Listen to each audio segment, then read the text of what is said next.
Contrary to what Mohammedans assert about Muhammad's alleged noble characteristics, my own research leads to an opposite deduction.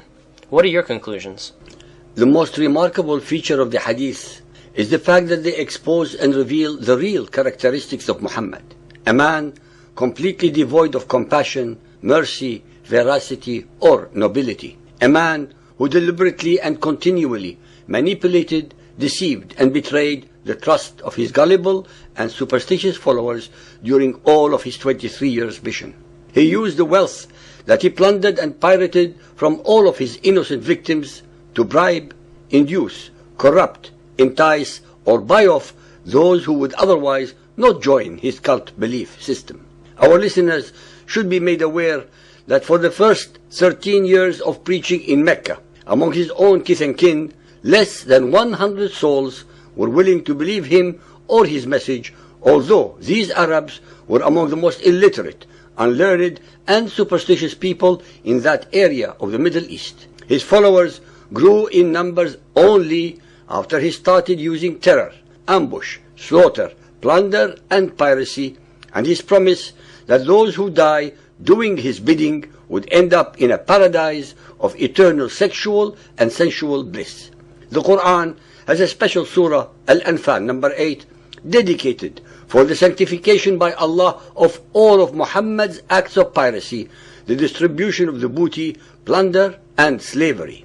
Let me now recite only a fraction of the verses that prove my statements. Al-Ma'idah 5.119. Allah will say, this is the day on which the Muslims will profit from Islam. Al-Anfal 8.1. They ask you about the benefits of capturing the spoils of war. Tell them that the benefits belong to Allah and to His Messenger. So fulfill your duty to Allah and the Prophet. 8.69. So enjoy what you took as booty. The spoils are lawful and good. Al-Tawbah 9.42. Prophet, had there been immediate gain in sight with the booty in front of them, and the journey easy, a near adventure, they would all have followed you. 9.57. Some slander you, blaming you of partiality in the matter of the distribution of the offerings, the stolen spoils. If they are given part of these, they are pleased.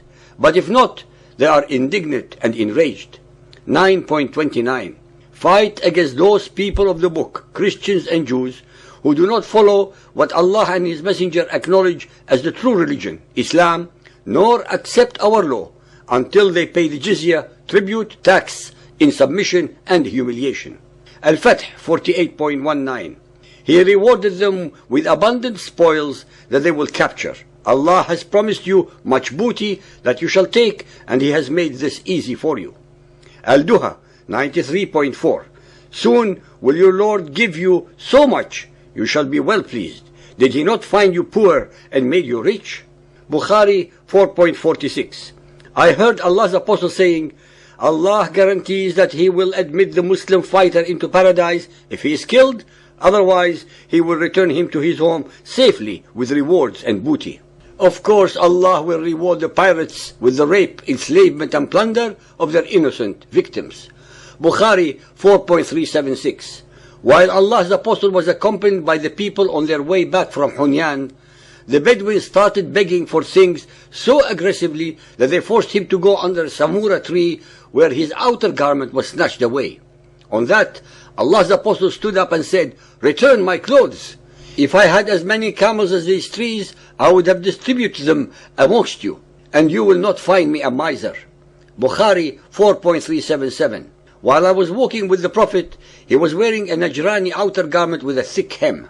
A Bedouin came upon him and pulled his garment so violently that I could see the imprint of the hem on his shoulder, caused by the violence of his pull. The Bedouin said, "Give me something from Allah's fortune which you have." The Prophet turned, smiled, and ordered that a gift should be given.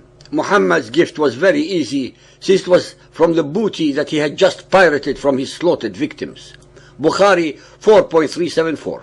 The Prophet said, "I give to the Quraysh so that they will desire Islam, for they are dearer to the life of ignorance, and it is not strong in their hearts." In any language, this constitutes bribery. Bukhari 4.795. I have been given the keys of the treasures of the world by Allah. Bukhari 5.512. The Prophet had their men killed, their children and women taken as captives. The captives were divided among the Muslims. Then the messenger began taking homes and property that were closest to him. Bukhari 5.620. When Allah gave Allah's apostle what he gave of the properties of the Hawazin tribe as war booty, the Prophet started giving some men 100 camels each.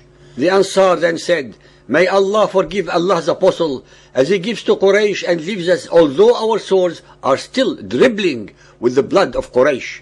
Allah's apostle was informed of their statement. So he sent for the Ansar and gathered them into a leather tent and did not call anybody else along with them. The Prophet explained, "I give to these men who have newly deserted heathenism and embraced Islam so as to attract their hearts." Muhammad found that the easiest ways to the hearts and minds of his would-be followers are not words, but bribes in this life and promises of even more in the hereafter. He murdered, dispossessed, and took booty from the Jews, the Christians, the Quraysh, and all others who were not among his followers, and distributed them as inducement and rewards to those who murdered in the name of Allah and His Messenger. Bukhari 9.59. When the Prophet died, Arabs reverted to disbelief. Bukhari 9.127. The Prophet said, "I have been awarded victory by terror, so the treasures of the earth are mine." Ishaq 3.27. Allah made booty lawful and good. He used it to entice the Muslims to unity of purpose, so enjoy what you have captured. Ishaq 3.24. Allah told them how to divide the spoil. He made it lawful and said, "A fifth of the booty belongs to the apostle." Tabari 8.16. Soon the trial became great for the Muslims and fear intensified. One said, "Muhammad was promising us that we should eat up the treasures of Xerxes and Caesar, and now none of us even can go out to relieve himself." Tabari 8.116. So Muhammad began seizing their herds and their property bit by bit. He conquered home by home. The messenger took some of his people captive, including Safiya and her two cousins. The Prophet chose Safiya for himself. When Diya protested, wanting to keep Safiya for himself, the apostle traded for Safiya by giving Diya her two cousins. The women of Khaybar were distributed among the Muslims. Ishaq 515. When the people of Fadak heard of what had happened, they sent word to the messenger asking him to banish them and spare their lives, saying they too would leave him their property. So Khaybar became the prey of the Muslims, while Fadak belonged exclusively to the Messenger of Allah, becoming his personal property. Ishaq 594. The apostle gave gifts to those whose hearts were to be won over, notably the chiefs of the army, to win them and through them the people. Tabari 9.196. Fatima, Muhammad's daughter, and Ali, Muhammad's adopted son, and Fatima's husband, came to Bakr demanding their share of the inheritance of the messenger. They demanded Muhammad's land in Fadak and his share of Khaybar's tribute. Ladies and gentlemen, so-called believers and unbelievers, all the Muhammadan records show that he died a very wealthy man, contrary to all the lies and deception perpetrated and repeated by his later and current followers who tell an otherwise ignorant world that he died in poverty.